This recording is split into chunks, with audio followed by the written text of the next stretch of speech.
numéro 5, le grand retour de Peter Lupino. Attends, il en manque, il y a pas tout le monde. 13, Thierry Bodegia, 14, Edouard. Le 22, Baptiste Dupin, pour l'escapade avec Saïta Porte. 24, Langon. 43, Colin Jourdan, Langon. 44, Sylvain Guinet pour Langon. La première course, c'est le maire, organisateur de la course cycliste. C'est de Bouillantier, on peut y aller. Les voitures officielles, voitures de sécurité, motos de sécurité en Belgique, que tout le monde soit en place. Pour le départ de ce Grand Prix de l'Expo-Cassin, 2 courses aujourd'hui, puisque voilà, il y a des problèmes de jauge, il y a des problèmes de... On va y aller avec les applaudissements de sélection du Nord Renoir. 5, 4, 3, 2, 1, c'est parti pour cette première course des deuxième catégorie, troisième, junior, Pacifique. On va reparcourir la liste des engagés. Donc, pour l'instant, on est pas...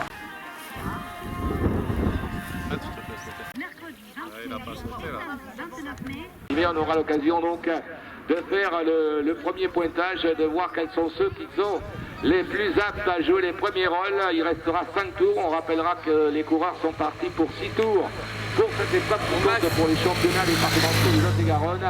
Accélération de 3 coureurs qui sont légèrement détachés par rapport au peloton et déjà quelques éléments qui perdent le contact. Ce sera assez compliqué parce que le circuit est par définition, par sa topographie difficile et le vent va jouer un rôle qui sera quand même intéressant tout au long de la course. Il y a prime ici sur la ligne, 50 €. Allez Max, et donc c'est bien là, mon chéri, allez, c'est bien, accroche-toi, pour allez. le phare 35, Gabin Vedel de l'UC Gradignan, qui est donc le premier à s'imposer pour les primes. Le deuxième est Madame Pilat pour Gabin Vedel pour l'Union cycliste de Gradignan. Deuxième, le 38, Madame Pilat pour le WC Bazas Bernoz Volac. Troisième, le 36, Louis Berton pour l'US Le Bouscat.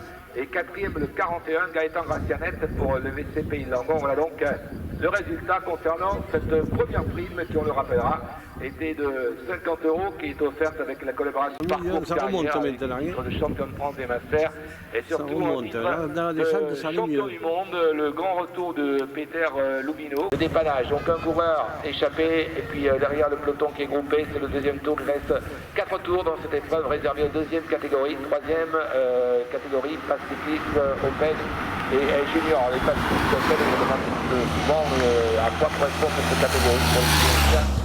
C'est l'ancienne quatrième catégorie qui a existé autrefois. Il y avait les premières, deuxième, troisième et quatrième caté. Voilà donc prime sur la ligne et le peloton qui est de plus en plus étiré. Il y a les primes, il y a évidemment les hommes forts qui vont essayer de se démarquer à l'occasion des prochains kilomètres. Nous sommes à 4 tours de l'arrivée. Allez madame, le sociétaire du CCP de Julien Hagen qui passe donc seul en tête.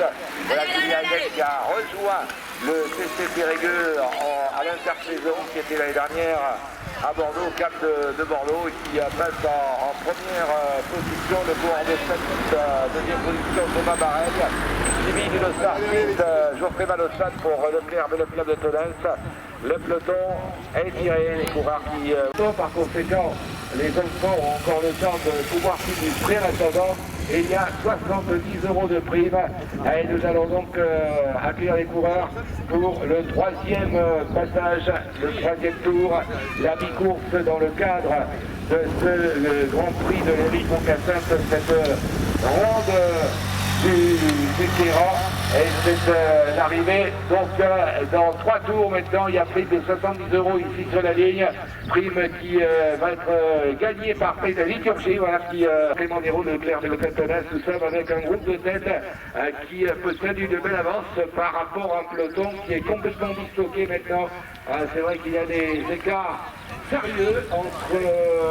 allez madame, remonte. Le peloton qui est attendu ici sur la ligne d'arrivée amené par l'un des coureurs du TC Marmande de 47, Gradignan est là également avec l'un de ses meilleurs éléments, le peloton. Il y a également Madame Pilat pour le sud à date de Bernos Volac, que nous retrouvions à l'extérieur de l'US Le Bouscat. Nous avons pour tous les deux,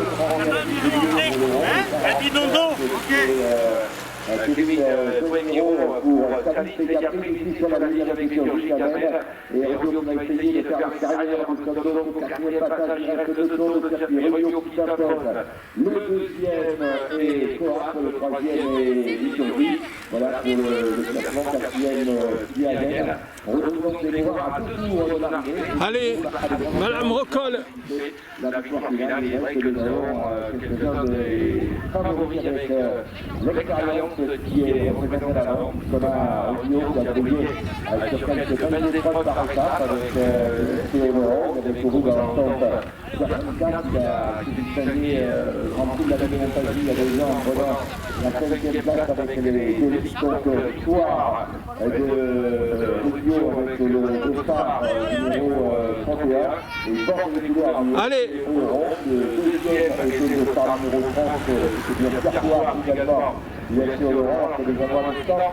Le passage de William Garcia qui est fini avec Aurélien Pinel pour le faire avec la nationale. Les écarts se sont posés pour ce coureur qui a été distancé, qui vient sur le groupe de tête qui vient parti pour pouvoir discuter la victoire finale. C'est la parole de Marie de François, la dame avec les couleurs de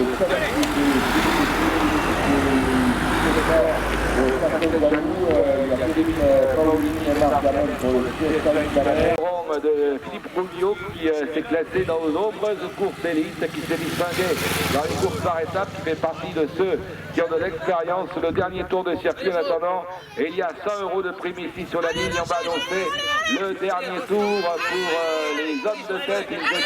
On va donc refaire un point de course.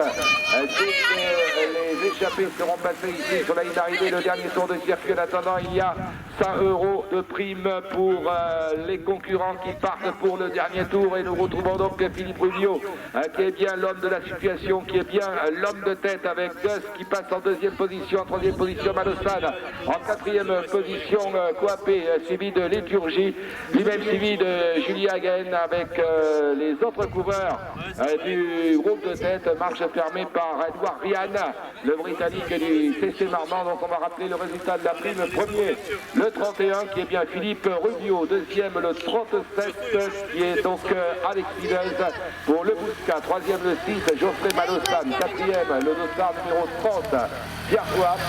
Cinquième avec le dossard numéro 50, Bastien Liturgie. Sixième avec le dossard 27, Julia Hagen. Septième avec le dossard numéro 38, nous retrouvons Madame Yatt, qui finalement serait donc dans le groupe de tête avec le dossard numéro 38. Vous avez échappé le 32, Rémi Gabaston, qui suivait avec le dossard 49, Poemiro.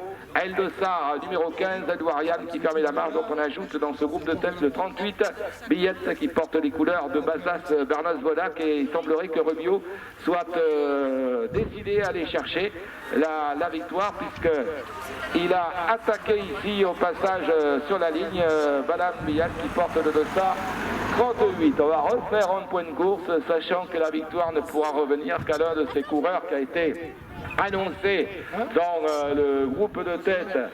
Et il y a quelques instants, le dernier tour de circuit pour tous ceux qui maintenant franchissent la ligne d'arrivée. Et en ce qui concerne le titre de champion de Lot-et-Garonne, pour l'instant c'est Malossan, le coureur de Tonnes, qui donc est effectivement donc champion du Lot-et-Garonne 2021. Geoffrey Malossan qui marche très bien depuis le départ, qui porte les couleurs de Leclerc, Véloclès de Tonnes, alors que tous les coureurs partent pour le dernier tour de circuit. Les coureurs attardés qui vont tenter de retrouver leur place avec Bouty, avec la présence du coureur du CC Série 2 qui était Eric Moncasseur. L'arrivée de la première course, Malossan, le régionné ici, donc victoire de Philippe Rubio, qui est un des plus expérimentés de ce peloton. Et par la même occasion, pour le Stade Montois cycliste, bravo à tous les coureurs qui nous ont fourni un super spectacle. Gabaston est bien le troisième. Le quatrième est donc Alexis du Bousca. Le cinquième et Bastien Liturgie pour Montauban. Il prend la 5e place. La 6e place pour le coureur Toloron-Pierre-Coiffe, la 7e place pour le sociétaire du Bouscat, Louis Berton, qui était bien dans l'échappée, il a été confondu avec le dossard 38, j'ai l'impression, donc c'est bien Louis Berton qui vient de prendre cette place d'honneur avec Julien Hagen qui fait donc le top 10. À la 9e place, le 10e sera Edouard Ryan, qui fait Normand, qui le rejoindra pour le protocole, puisqu'en effet, il termine 2e coureur du Lot-et-Garonne. Voilà l'arrivée de cette première ronde du terrain qui était disputée par le de Philippe Rouillot, qui appartient au FC Oloron, qui a réussi à s'imposer devant Geoffrey Malossal pour Leclerc et le club de Tonnas, qui prend la 2e place, et c'est Rémi Gabaston qui termine 3e pour le Stade Montois. Notez que les 3 premiers devront nous rejoindre pour la cérémonie protocolaire, ainsi que les 3 premiers tours à cumuler les places d'honneur dans les grandes quelques courses par étapes. C'est à Rémi Gabaston, je rappelle.